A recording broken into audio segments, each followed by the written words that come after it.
Good morning, Director. If you'll let me quickly summarize your opening statement this morning. You said in Volume 1 on the issue of conspiracy, the special counsel determined that the investigation did not establish that members of the Trump campaign conspired or coordinated with the Russian government in its election interference activities. And then in Volume 2, for reasons that you explained, the special counsel did not make a determination on whether there was an obstruction of justice crime committed by the president. Is that fair? Yes, sir. All right. Now, in explaining that special counsel did not make what you called a traditional prosecution or declination decision, the report on the bottom of page 2 of Volume 2 reads as follows.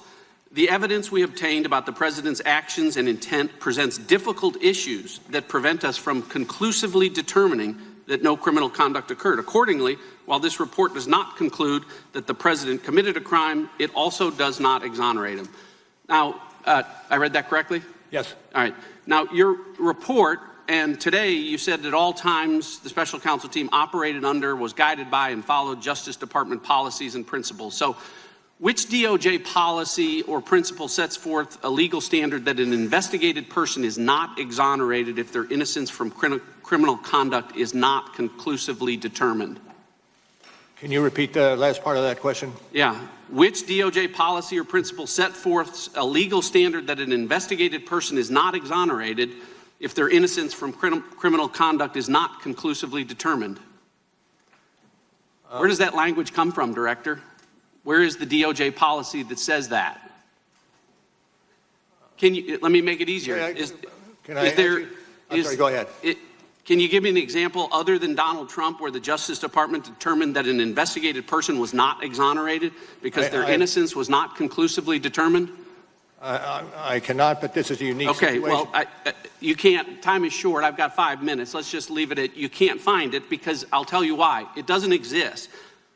The special counsel's job, nowhere does it say that you were to conclusively determine Donald Trump's innocence or that the special counsel report should determine whether or not to exonerate him. It's not in any of the documents. It's not in your appointment order. It's not in the special counsel regulations. It's not in the OLC opinions. It's not in the Justice Manual. And it's not in the principles of federal prosecution. Nowhere do those words appear together because respectfully, Director, it was not the special counsel's job to conclusively determine Donald Trump's innocence or to exonerate him, because the bedrock principle of our justice system is a presumption of innocence.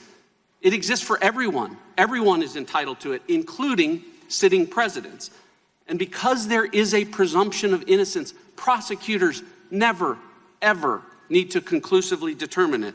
Now, Director, the special counsel applied this inverted burden of proof that I can't find and you said doesn't exist anywhere in the department policies, and you used it to write a report. And the very first line of your report,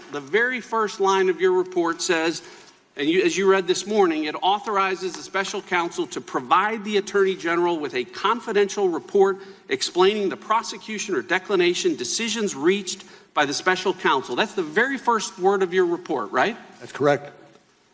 Here's the problem, Director. The special counsel didn't do that.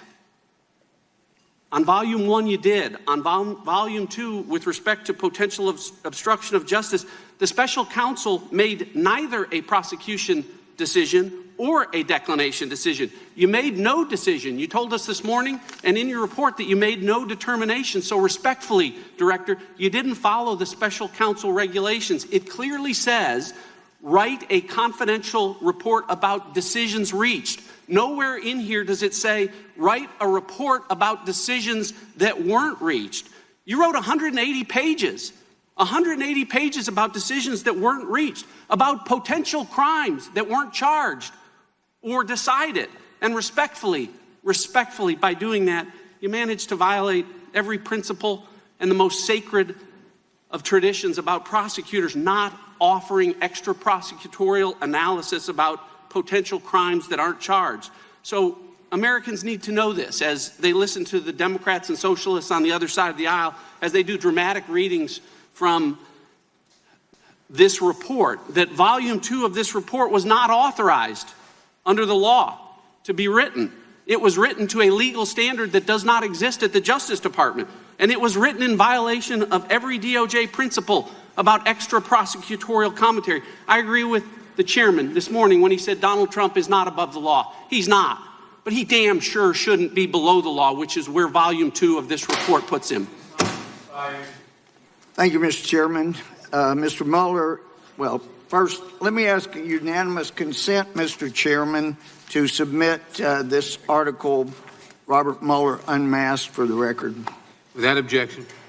Now, Mr. Mueller, who wrote the 9-minute comments you read at your May 29th press conference?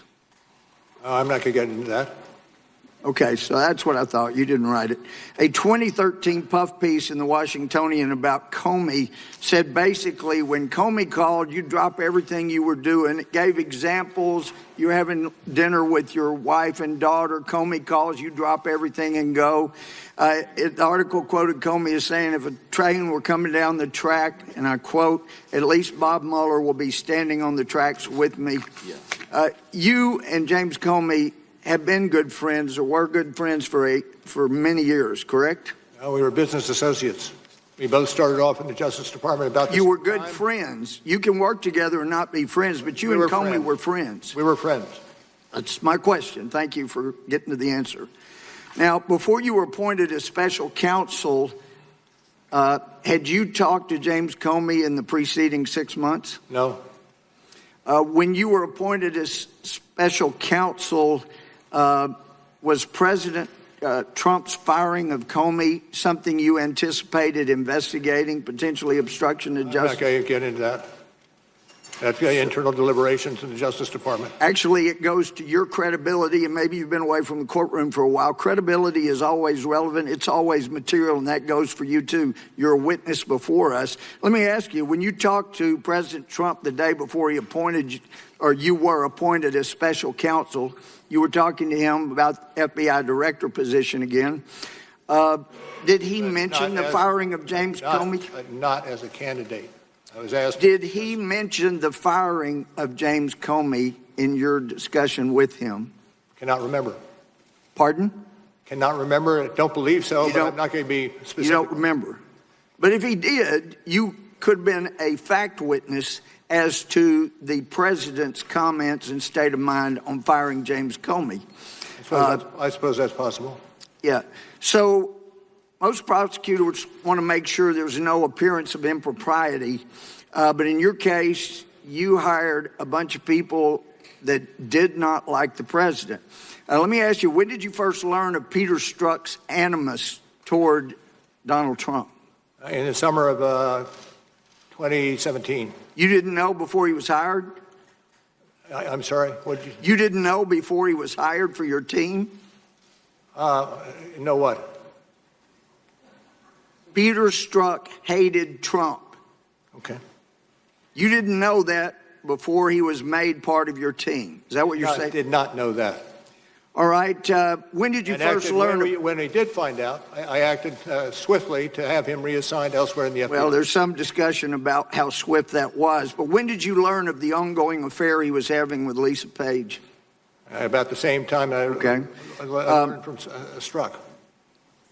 Did you ever order anybody to investigate the deletion of all of their texts off of their government phones? Once we found that Peter Strzok was an author of... Did you ever May I finish? order... Well, you're not answering my question. Did you order an investigation into deletion and reformatting of their government phones? No, there was an IG investigation ongoing. Well, listen, regarding collusion or conspiracy, you didn't find evidence of any agreement, I'm quoting you, among the Trump campaign officials and any Russia-linked individuals to interfere with our U.S. election, correct? Correct. So you also note in the report that an element of any of those obstructions you referenced requires a corrupt state of mind, correct? Corrupt intent, correct. Right.